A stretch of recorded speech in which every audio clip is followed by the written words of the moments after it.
அடுத்தது நாம் இந்த காணொளியில் பார்க்க போகிறது 12ஆம் வகுப்பு வரலாறு. அதில் மூன்றாவது பாடம் என்ன பாடம்? இந்திய விடுதலை போரில் முதல் உலகப் போரின் தாக்கம். இந்திய விடுதலை போரில் முதல் உலகப் போரின் தாக்கம். அந்த பாடத்திற்குரிய சரியான விடையை தேர்ந்தெடுத்துறதுக்கு, அதாவது ஒரு மார்க் கேள்வி நம்ம பார்க்க போகிறோம். இதில் மொத்தம் எத்தனை கேள்வி இருக்குதுன்னா 9 கேள்வி இருக்குது. 9 கேள்விக்குரிய விடையை நாம் பார்க்க போகிறோம். ஏற்கனவே முதல் 2 பாடம் நம்ம ஏற்கனவே தொகுத்து வழங்கியிருக்கிறோம். இனி வரக்கூடிய அடுத்தடுத்த காணொளியில் இப்போ இந்த மாதிரி 1, 2, 3 யூனிட்டை உங்களுக்கு மொத்தமாக தொகுத்து வழங்கினாலும் கொடுத்துரும் வீடியோவாக, அதையும் நீங்கள் பார்த்துக்கலாம். முதல் கேள்வி, தென்னிந்தியாவில் தன்னாட்சி இயக்கம் யாரால் துவங்கப்பட்டது? தென்னிந்தியாவில் தன்னாட்சி இயக்கம் யாரால் துவங்கப்பட்டது? ஆப்ஷன் ஆ, அன்னி பெசன்ட். இரண்டாவது கேள்வி, பின்வருவனவற்றுள் அன்னி பெசன்ட் பற்றிய சரியான கூற்று எது?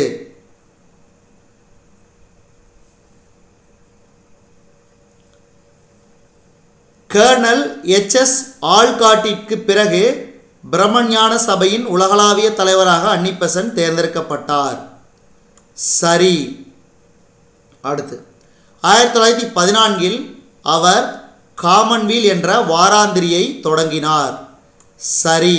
அடுத்து 1915ஆம் ஆண்டு how India road for freedom என்ற தலைப்பிலான புத்தகத்தை பதிப்பித்தார் அன்னி பெசன்ட் அம்மையார். அப்போ இது மூன்றுமே சரியான கூற்று. அப்போ அன்னி பெசன்ட் அம்மையாரை பற்றி கூற்று கேட்டாங்கன்னா இது 3 ஞாபகம் வச்சுக்க ரொம்ப ரொம்ப முக்கியம். அடுத்து மூன்றாவது கேள்வி, கூற்று காரணம் கேட்டிருக்கிறாங்க. கூற்று என்னது?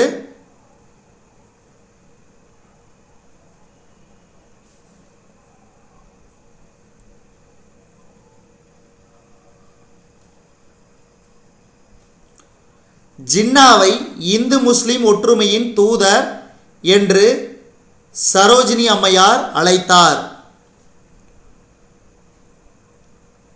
கூற்று சரி. அடுத்து காரணம் என்ன கொடுத்துருக்குறாங்க? லக்னோ ஒப்பந்தத்தின் தலைமை சிற்பி ஜின்னா ஆவார். சரி. அப்போ இதுக்கு சரியான விடை ஆப்ஷன் ஆ, கூற்று சரி. காரணம் கூற்றிற்கான விளக்கம் சரி. அடுத்து 4வது கேள்வி பாருங்க, பனாரஸ் இந்து பல்கலைக்கழகம் யாரால் நிறுவப்பட்டது? பனாரஸ் இந்து பல்கலைக்கழகம் யாரால் நிறுவப்பட்டது? மதன் மோகன் மாளவியா. அடுத்து 5வது கேள்வி,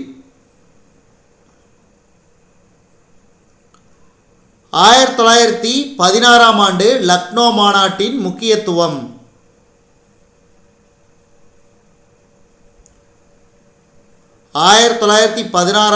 லக்னோ மாநாட்டின் முக்கியத்துவம்.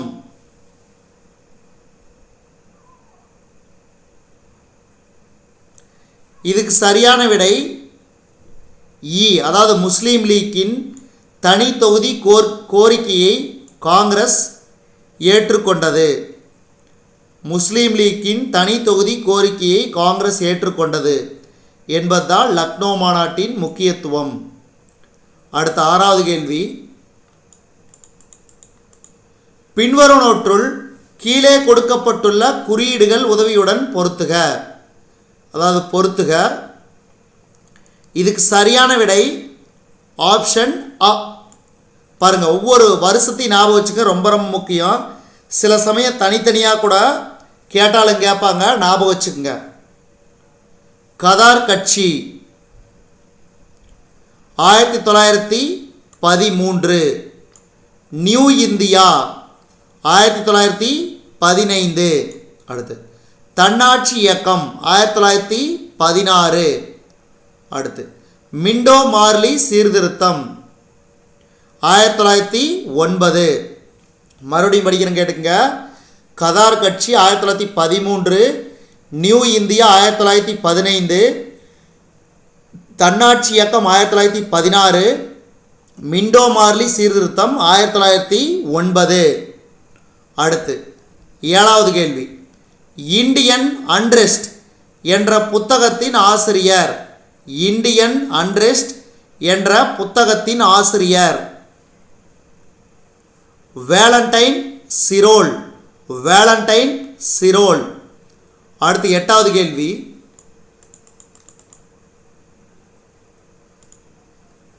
கதார் கட்சி யாரால் நிறுவப்பட்டது? கதார் கட்சி யாரால் நிறுவப்பட்டது?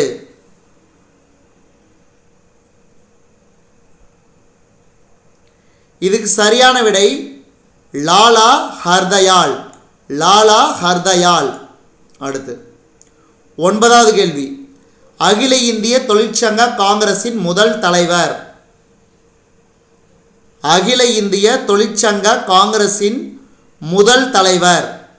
இதுக்கு சரியான விடை ஆப்ஷன் இ, லாலா லஜபதி ராய். லாலா லஜபதி ராய். ஸோ இப்போ இது 3வது பாடத்திற்கான சரியான விடையை தேர்ந்தெடுத்ததுக்கு புக் பேக் கொஸ்டின். நன்றி.